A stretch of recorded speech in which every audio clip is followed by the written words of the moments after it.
Hi there, traders. This is Brad Gilbert with the FX Market Insight for Tuesday, the 18th of August.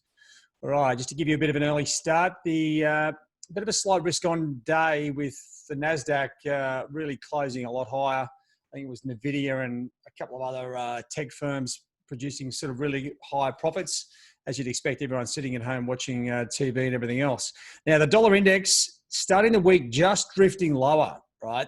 And I'm trying to work out what's going on, what's the sort of driving factor of, pushing the dollar down. It doesn't look to be a lot going on.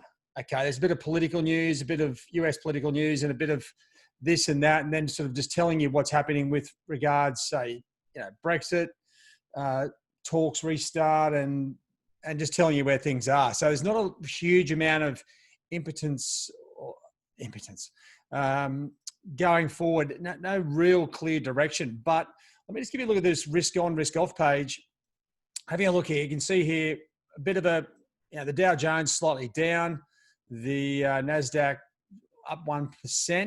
But then you come back into the correlation matrix, and this is where it gets a little bit tricky, right? You got the Dow here, and then you've got Euro and Sterling, right? Look at the correlations here. Euro positive 94% and Sterling minus 93%. Now that is a complete discombobulation. They should be, almost 99% of the times they move together, right? Especially when there's no sort of external sort of news triggering things that I can't really see a lot going forward on that.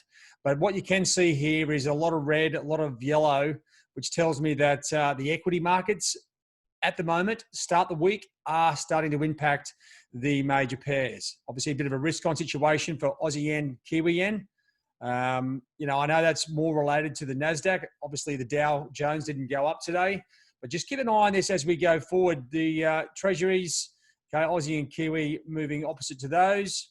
Okay, it tells you exactly what's going on with those treasuries, and you can sort of piece it together. But it's not exactly clear where the direction is coming from. As I said, the news is a little bit disjointed at the moment, and that's all we've got to work with. So just giving you a look at the charts. Okay, we've got the Aussie started moving high yesterday. We've got a pretty good resistance level up around 72, sort of 30, 35.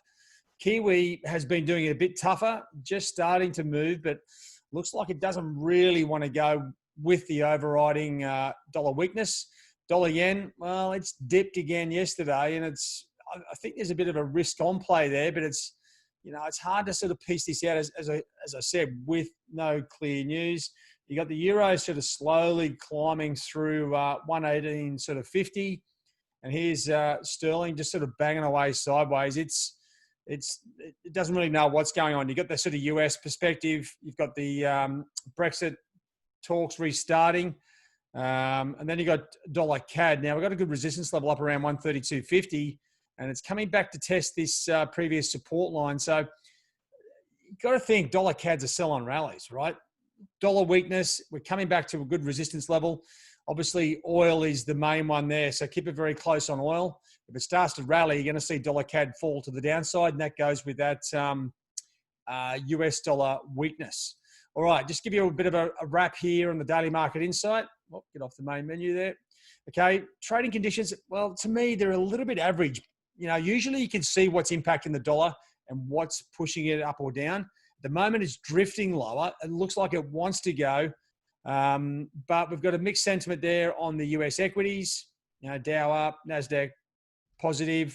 Skewed by one or two companies' results. So just bear that in mind as we go forward. That could be a bit of a false sort of move on those equity markets.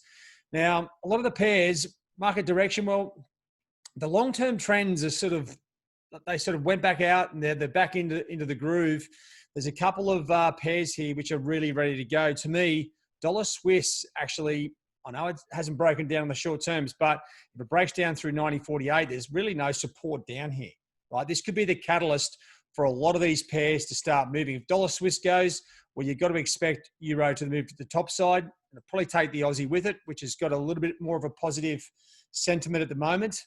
The other pairs, dollar index, we'd expect that to go down with that Swissy. So to me, right at this point in time, if I had to pick a pair that I like the best for a potential opportunity, it's dollar Swiss down through 90.48.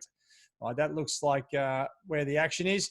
If you want to get a bit more perspective on that, you can click on the key level here, and this will bring you across to a bit of a chart setup. You can sort of see what the technical backdrop is of that opportunity. And don't forget, if you've got questions about some of these things I'm bringing up in these daily market insights, you can always come through the 247 Trade Zone and ask a question.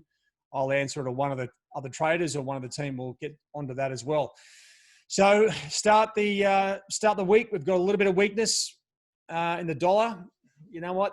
The early move in the dollar in the last few weeks has been true. So I'm sort of thinking that the dollar weakness is going to continue.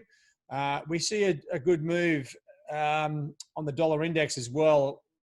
You know, as I said, dollar Swiss will be the trigger. I think the dollar index will go after it, and we might see a lot of these pairs bounce, but we'll know more in the next, I'd say, 24 to 36 hours. We'll have a much clearer picture, and you'll probably see this section of the daily market insight really light up. I'd say euro potentially, Aussie in particular. These two pairs look like they're ready to move the top side and the downside in dollar index. But as I said, we'll wait for that to happen. Don't force the market. Let it deliver the opportunity for you. All right, guys, have a good trade day. Cheerio.